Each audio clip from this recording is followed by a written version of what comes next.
Let's just hop right into it and start off first with the 1950D high grade. Now this coin does not have any types of errors, and of course let me show you how many they actually made of these coins. So the 1950, they made around 9.7 million, so nothing really too crazy, but the 1950D mint mark, they only produced around 2.6 million. So that's what makes that coin a key date.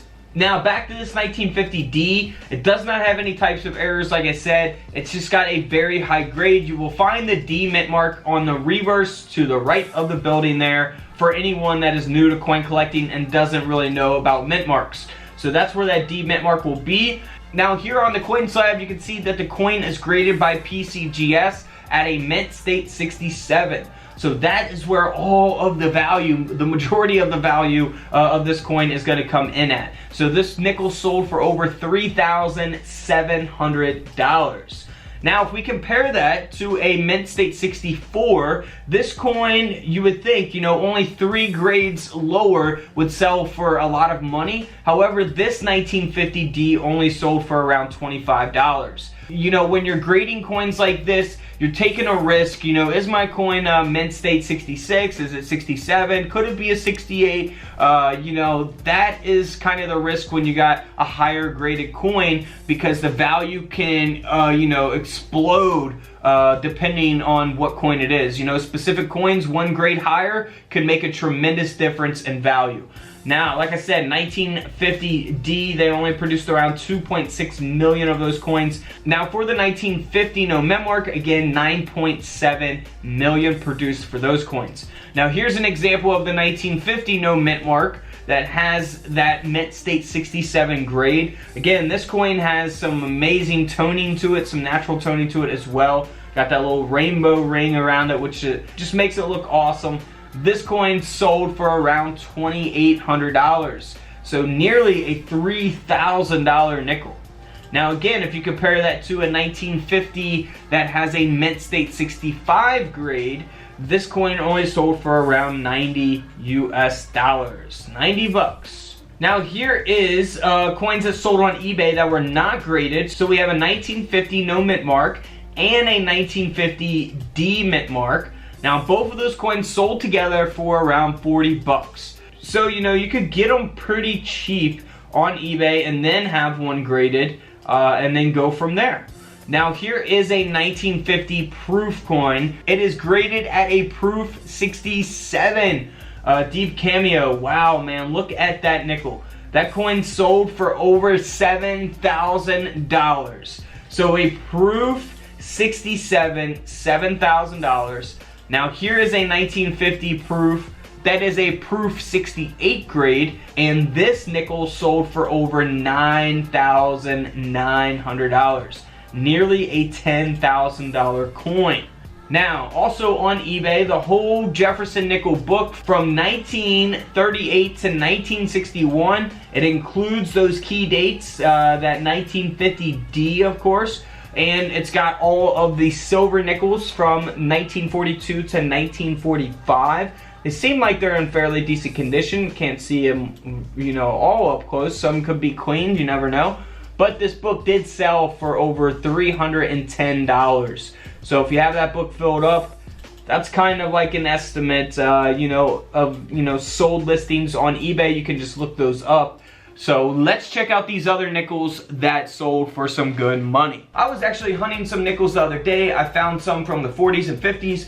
Most of the time I usually find, you know, one from the 30s and one box of nickels from the bank. You guys can go to the bank and search for those. What you gotta do is just ask your bank teller for a box of nickels, and sometimes they'll have them, sometimes they won't. But first up, here on the 1938, what you want to look for is a double die obverse. So look for doubling on the lettering of the coin of your 1938 D mint mark, Jefferson nickels. And here's an example of that coin. Now this coin is graded at a mint state 65, so it does have a high grade. It's got that double die on the front of the coin, the obverse. And this nickel here sold for a little over $190, so nearly a $200 coin. Now also, not just doubling, but there is quadrupling, which would be a QDO instead of a DDO. So quadrupling taking place here on the lettering of the coin. Look for that on the 1938 Jefferson nickel. You can do that with a coin microscope. I have those available on couchcollectibles.com. Feel free to go check that out on the website. Here is an example of that coin. Now this coin only sold for around $80, and it does have a high grade of a mint state 64. So keep in mind,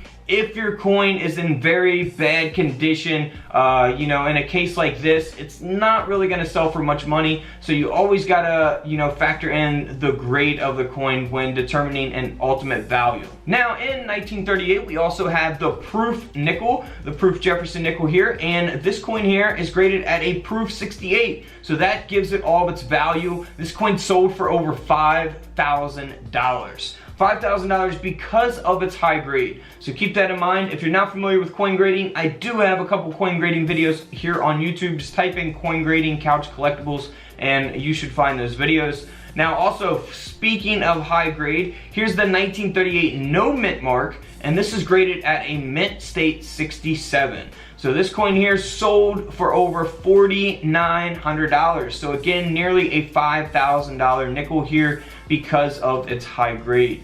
So that is really awesome. 1938. For the 1938S, now they did make around 4.1 million of these coins, and this coin here in particular sold for over $3,700, so over a $3,000 coin because of its high grade by PCGS of a mint state 67. Now for the 1938 D mint mark, this coin here sold for over $4,900, again almost a $5,000 nickel because of its high grade of a mint state 67. So always keep that in mind. If you have a nickel that's all beat up and damaged, you know it's not going to sell for as much money. Also for the 1938D, they did produce a little over 5.3 million of these coins. So of course they produced a little bit less in comparison to some other Jefferson nickels. There are other low mintage Jefferson nickels that I talk about here on the channel. Here is a 2005 Bison Jefferson nickel. Now you can see the Bison reverse design there, the back of the nickel. And you can see that it doesn't look like a regular nickel. The front of the nickel looks fine. However, there on the reverse, we got an improperly annealed planchet. That's where you can see that copper layer on this Jefferson nickel. That is going to give the coin a little bit of value. This coin didn't sell for huge money, but it still sold for over $125. Now, of course, the grade of the coin is going to make it more valuable as well. So if your coin's like really beat up and it's got this annealed planchet, it's probably not going to be worth as much. Now here's another example. This one didn't sell for big money. However, this is an improperly annealed planchet taking place on the obverse, on the front of the coin. So we can see that copper layer again there on Jefferson's face and on the rest of the front of the coin. This nickel here sold for over $28, so nothing huge.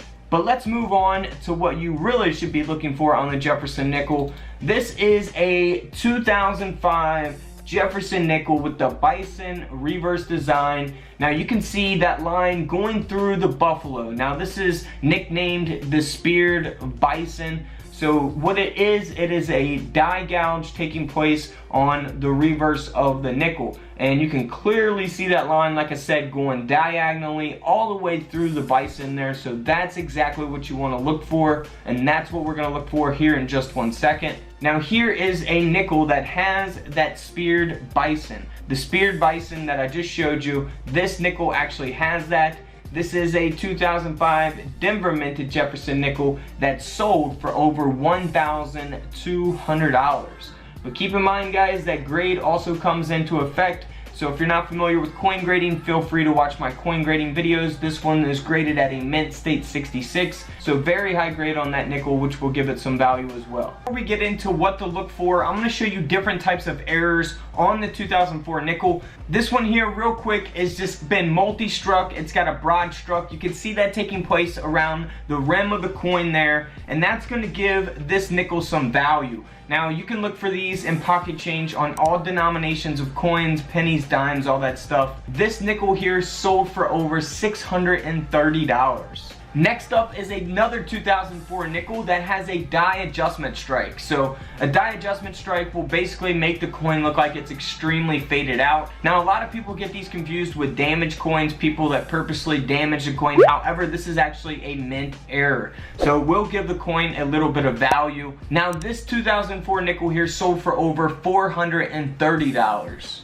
Alright guys, don't forget to subscribe in the middle. Check out the videos to the left of me. And until tomorrow, I will see you on the comment section below. This is Couch Collectibles, and this is where I disappear.